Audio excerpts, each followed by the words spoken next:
go yard. I got so much more.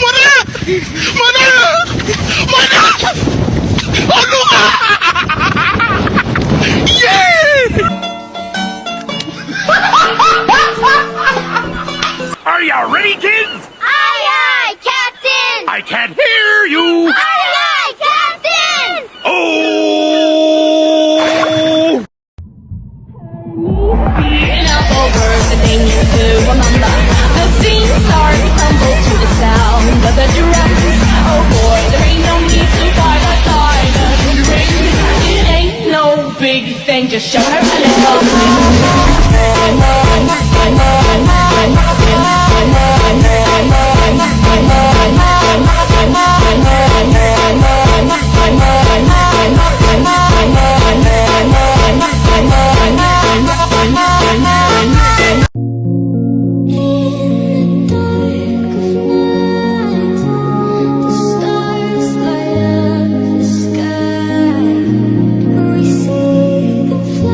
Apa yang kita maksud dengan motivasi? Motivasi adalah dorongan dari dalam diri seseorang untuk melakukan sesuatu. Selain itu, motivasi juga didefinisikan sebagai sebuah proses yang menyebabkan orang melakukan sesuatu, serta mengharapkan seseorang untuk melakukan perilaku yang bertujuan untuk melakukan sesuatu. Demikianlah yang kita maksud dengan motivasi. Dan konsumen ini juga memiliki motivasi. Ketika ia membeli barang atau jasa, ada dorongan yang menyebabkan ia mengapa membeli sesuatu. Misalnya, dorongan ingin tampil cantik. Motivasi dan perilaku saling terkait dan mempengaruhi satu sama lain dalam konteks psikologi dan ilmu perilaku. Berikut ada beberapa hubungan antara motivasi dan perilaku. Motivasi sebagai pendorong perilaku. Motivasi adalah kekuatan atau dorongan internal yang mendorong individu untuk bertindak atau berperilaku tertentu. Misalnya, keinginan untuk mencapai tujuan tertentu dapat menjadi motivasi untuk bertindak. Kedua, ada motivasi sebagai energi perilaku. Motivasi memberikan energi atau kekuatan bagi individu untuk memulai dan mempertahankan perilaku tertentu. Semakin tinggi tingkat motivasi, semakin besar kemungkinan individu untuk bertindak. Yang ketiga ada perilaku sebagai ekspresi motivasi. Perilaku dapat dianggap sebagai ekspresi dari motivasi. Tindakan atau keputusan seseorang seringkali dapat dipahami melalui lensa motivasi yang mendasarinya. Misalnya, seseorang yang termotivasi untuk meningkatkan kesehatan mungkin akan memulai berolahraga secara rutin. Yang keempat ada tujuan sebagai sumber motivasi. Menetapkan tujuan yang jelas dapat menjadi sumber motivasi yang kuat. Tujuan memberikan arah bagi perilaku dapat meningkatkan motivasi untuk mencapainya. Yang kelima ada perubahan perilaku melalui motivasi. Ketika seseorang memiliki motivasi untuk mengubah perilaku tertentu, seperti menghentikan kebiasaan buruk atau memulai kebiasaan sehat, hal ini dapat memicu proses perubahan perilaku.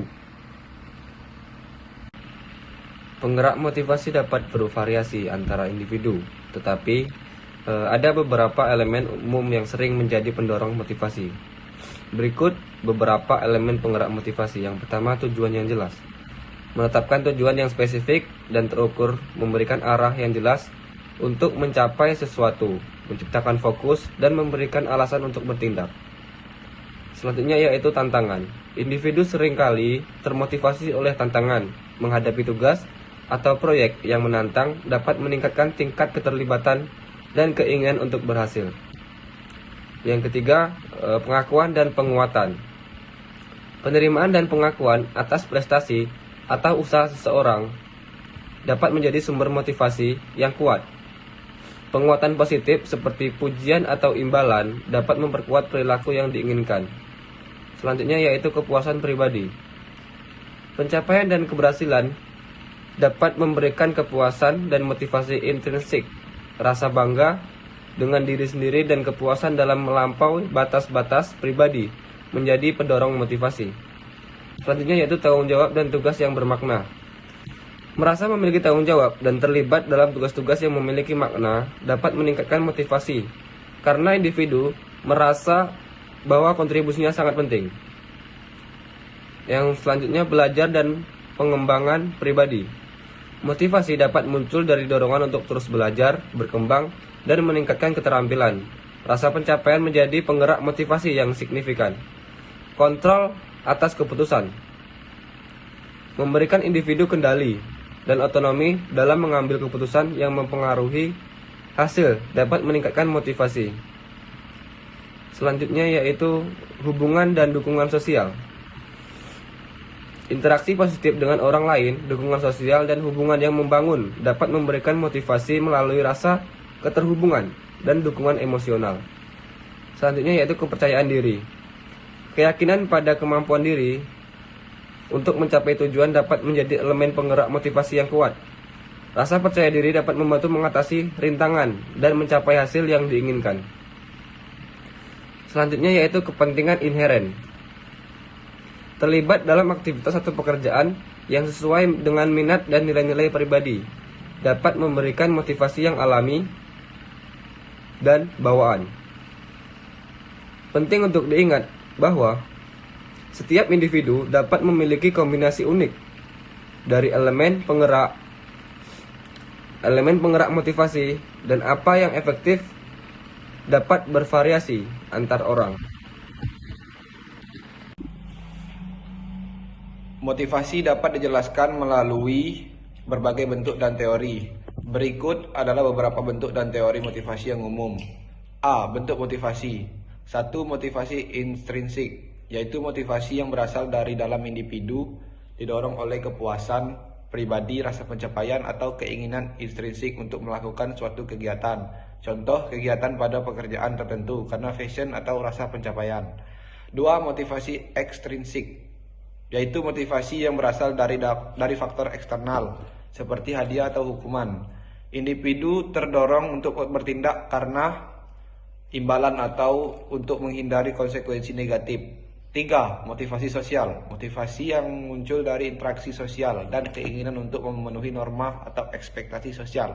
Contohnya motivasi untuk membantu orang lain atau memperoleh pengakuan dari kelompok.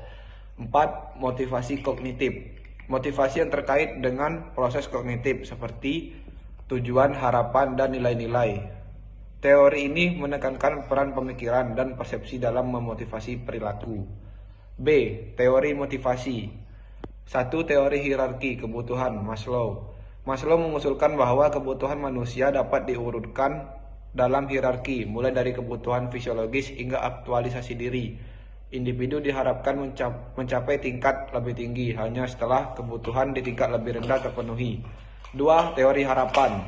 Fromm. Teori ini menekankan bahwa motivasi dipengaruhi oleh harapan individu terhadap hasil tertentu dan nilai-nilai yang terkait dengan hasil tersebut. Dalam konteks ini, motivasi dapat dihitung dengan rumus motivasi sama dengan harapan kali instrumen kali nilai. 3. Teori hambatan dan dorongan Hesberg. Hesberg membedakan antara faktor-faktor yang menciptakan ketidakpuasan jika tidak terpenuhi hambatan, dan faktor-faktor yang menciptakan kepuasan atau dorongan. Faktor dorongan dapat berkontribusi pada motivasi jangka panjang. 4. Teori X dan Y. McGregor mengajukan dua pendekatan terhadap motivasi. Teori X menganggap bahwa sebagian besar orang tidak menyukai pekerjaan dan membutuhkan pengawasan ketat. Sedangkan teori Y mengasumsikan bahwa pekerjaan adalah kebutuhan dasar dan dapat memberikan kepuasan intrinsik. 5. Teori penguatan. Teori ini mencakup penggunaan penguatan positif atau negatif untuk memperkuat atau menghentikan perilaku. Penguatan positif meningkatkan kemungkinan bahwa perilaku akan diulang. 6. Teori keterikatan. Teori ini menekankan pentingnya keterikatan dan kebutuhan akan otonomi, kompetensi, dan hubungan sosial dalam memotivasi individu. 7. Teori antisipasi. Teori ini berfokus pada bagaimana orang memproyeksikan masa depan dan bagaimana harapan terhadap hasil tertentu mempengaruhi motivasi mereka. Pemahaman tentang bentuk dan teori motivasi membantu dalam merancang strategi motivasional yang efektif dan memahami faktor-faktor yang mempengaruhi perilaku manusia. Kesimpulan, motivasi adalah dorongan atau penggerak tingkah laku yang ada dalam diri manusia untuk melakukan suatu tindakan dengan tujuan tertentu. Misalnya, jika suatu perbuatan akan dapat mencapai tujuan motif yang bersangkutan, proses yang menjelaskan intensitas, arah, dan ketekunan seorang individu dalam mencapai suatu tujuannya. Fungsi dari memotivasi adalah sebagai berikut. 1. Memotivasi dapat mendorong seseorang untuk melakukan sesuatu yang sesuai dengan tujuan yang diinginkan. 2. Memotivasi dapat mengarahkan seseorang untuk memilih dan menentukan cara-cara yang efektif dan efisien dalam mencapai tujuan. 3. Memotivasi dapat menggerakkan seseorang untuk berusaha dengan sebaik-baiknya dan secepat-cepatnya dalam menyelesaikan pekerjaan.